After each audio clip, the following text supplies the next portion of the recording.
you can see, I have divided my day into 3 slots, 4 hours का, 4 hours का and then 3 hours and I was sitting in the room जिसमें मैंने heater चला रखा था मेरे कमरे में, क्योंकि बहुत ही ज़्यादा ठंड थी भाई, बिल्कुल झेला नहीं जा रहा था बिना हीटर के. So it is currently 8 AM and I am starting with geography first of all. सबसे पहले I am reading NCERT very thoroughly because ये chapter is very अजीब. एग्रीकल्चर में बहुत सारी चीज़ें याद करने को है.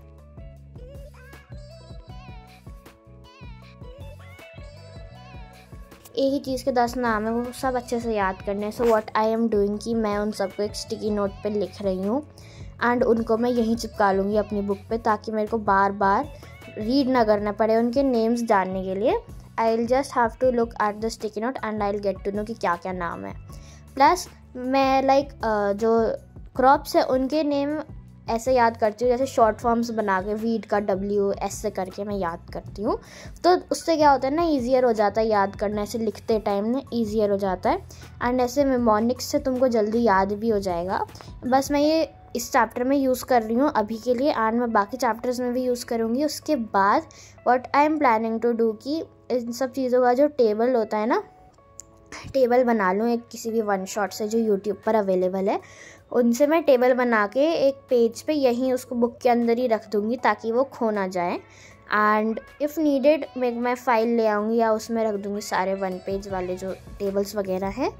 तो मैं ऐसे करूँगी एंड आप लोग भी ऐसा कर सकते हो. जैसे कल डिस्कशन वाले ग्रुप में आई गॉट टू नो कि तुम लोगों से मिनरल्स एंड एनर्जी वाले चैप्टर वो याद नहीं हो पा रहा है, तो उसके लिए भी तुम उसको लिख लिख के याद करोगे ना, एक एक पैराग्राफ को एक लिख लिख के अच्छे से टाइम दे के याद करोगे तो तुमको वो अच्छे से याद हो जाएगा. मैंने एग्रीकल्चर भी ऐसे ही याद करा था and let me tell you it really helps.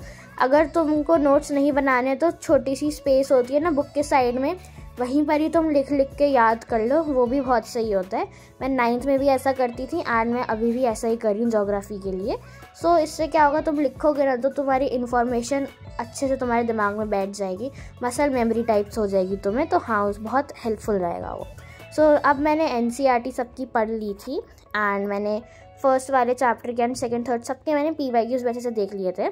तो हाँ, मैंने सब कुछ अपना कंप्लीट कर लिया था एंड इसको करते करते मेरे को बहुत ज़्यादा टाइम लग गया. 4 घंटे तो नहीं कह सकते, 4.5 घंटे मेरे को लग गए करते करते.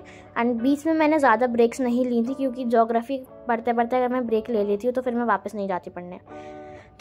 तो आफ्टर टेकिंग अ ब्रेक मैं 12 बजे केमिस्ट्री पढ़ने बैठ गई थी एंड बहुत ज़्यादा ठंड लग रही थी मुझे, तो मैंने अपनी कैप लगा ली एंड उसके ऊपर मैंने हुडी वाली कैप भी कर ली. ऐसा करके मैं पूरी कवर्ड होके बैठ गई थी पढ़ने के लिए. एंड ये चैप्टर मैं रीड कर रही हूँ, स्किम थ्रू कर रही हूँ इसके ऊपर से. एंड जो इसकी एक्टिविटीज़ हैं वो बहुत ज़्यादा इंपॉर्टेंट है, उससे ही क्वेश्चंस आते हैं पेपर में भी एंड बोर्ड में आते हैं एंड प्री बोर्ड में भी आते हैं. और हाँ, अगर तुमने देखा होगा मेरा प्री बोर्ड का पेपर, तो यूजुअली आधे से ज़्यादा क्वेश्चंस इनकी एक्टिविटीज़ में से आते हैं एंड थोड़े बहुत जो NCERT के पीछे होते हैं एग्जाम्पलर से. बस यही 3 चीज़ें जहाँ से साइंस के मैक्सिमम टू मैक्सिमम क्वेश्चंस बनते हैं केमिस्ट्री के लिए. तो तुम लोग ये सब चीज़ें अच्छे से करके जाना. एंड अगर तुमको और प्रैक्टिस चाहिए तो तुम कोई भी क्वेश्चन बैंक ले सकते हो एंड उनमें से प्रैक्टिस भी कर सकते हो. But according to me chemistry के लिए सिर्फ तुम्हारे नोट्स जो भी तुमने बनाए हैं NCERT की एक्टिविटीज़ और जितने भी रिएक्शंस NCERT में दे रखे होते हैं वो, plus back exercises in text and exemplar, बस इतना ही काफ़ी है साइंस के लिए. केमिस्ट्री के लिए बहुत काफ़ी है ये. इससे तुम्हारी केमिस्ट्री में बहुत अच्छे नंबर आ सकते हैं. ईजिली तुम फुल भी ला सकते हो केमिस्ट्री में.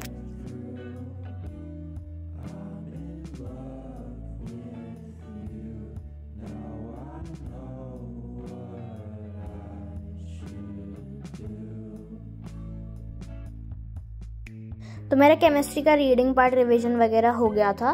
तो उसके बाद we went to the market क्योंकि मुझे कुछ सामान चाहिए था लाइक नोटबुक्स एंड ऑल. तो मम्मी और मैं मार्केट. लिफ्ट ख़राब हो गई थी तो हमें अब सीढ़ियों से नीचे जाना पड़ रहा है. बहुत ठंड हो रही है भाई. हमारी लिफ्ट ना अटक गई थी बीच में ही, तो हमने जो भी बटन हमको मिला हमने वो दबा दिया एंड किसी भी फ्लोर पे जाके लिफ्ट खुल गई.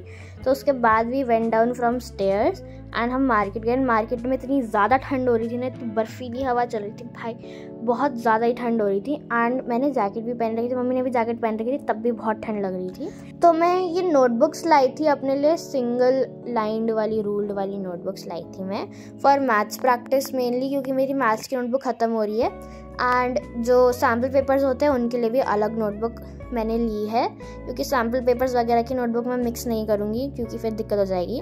उसके बाद I also bought these 2 files, इनमें से एक थोड़ी फटी हुई थी, मैंने देखा नहीं, बट हाँ बहुत थोड़ा सा ही डैमेज है तो ज़्यादा दिक्कत नहीं होगी, बट ठीक है, इनमें मेरे जो नोट्स हैं वो वगैरह आ जाएंगे। तो after taking a break, after having dinner and all, और थोड़ा और काम करने के बाद I came back to study maths again. And इस बार मैं अपने बेड पर बैठ के मैथ्स कर रही हूँ, क्योंकि भाई बहुत ज़्यादा ठंड हो रही थी, मुझसे नहीं बैठा जा रहा है अपनी टेबल चेयर पे। हीटर भी चला रखा था बट तब भी मेरे हाथ बहुत ज़्यादा ठंडे हो रहे थे, सो आई प्रेफर्ड कि मैं अपने बेड पर ही बैठ जाऊँ, इससे अच्छा तो at least I will not freeze. तो मैं अभी क्वेश्चन बैंक से, वन शॉट रिवीजन वाले क्वेश्चन बैंक से आई वॉज रिवाइजिंग चैप्टर 3। इसके मेरे थोड़े से ही क्वेश्चंस बचे थे, मैं वही कर रही हूँ। एंड जो इसके वर्ड प्रॉब्लम्स है वो मेरे को दोबारा थोड़े 1-2 वर्ड प्रॉब्लम्स जो होते हैं स्पीड वाले, डिस्टेंस वाले, वो मेरे को दोबारा करने से थे, so I did those. And इसके एजर्शन रीज़न भी मैं प्रैक्टिस कर रही हूँ। तो हाँ, I was practicing all types of question, क्योंकि प्री बोर्ड बिल्कुल सर पर है मैथ्स का, 4th को मैथ्स का ही प्री बोर्ड है सबसे पहला। एंड अभी प्री बोर्ड 2 से पहले मेरी वेकेशंस थी फ्रॉम जब से प्री बोर्ड 1 ख़त्म हुआ है तब से 20 तारीख से स्कूल बंद ही हैं।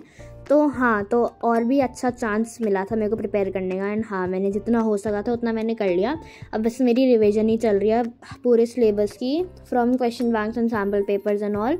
एंड साइंस के लिए तो NCERT, SST के लिए तो NCERT से ही करती हूँ मैं, बट मैथ्स के लिए question bank is very important, क्योंकि मैथ्स में तुमको पता होना चाहिए कि किस टाइप के क्वेश्चन आ सकते हैं, क्योंकि NCERT में कुछ भी नहीं दे रखा है।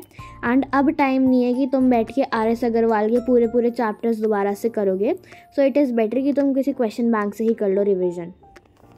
So after completing all my tasks successfully except PYQs of science, मैं 12 बजे सोने चली गई थी, क्योंकि मैं आज सुबह जल्दी उठी हुई हूँ, क्योंकि फर्स्ट डे था ईयर का, तो मैं जल्दी उठ गई थी। तो हाँ, I went to sleep at 12 या 12:30 के आसपास।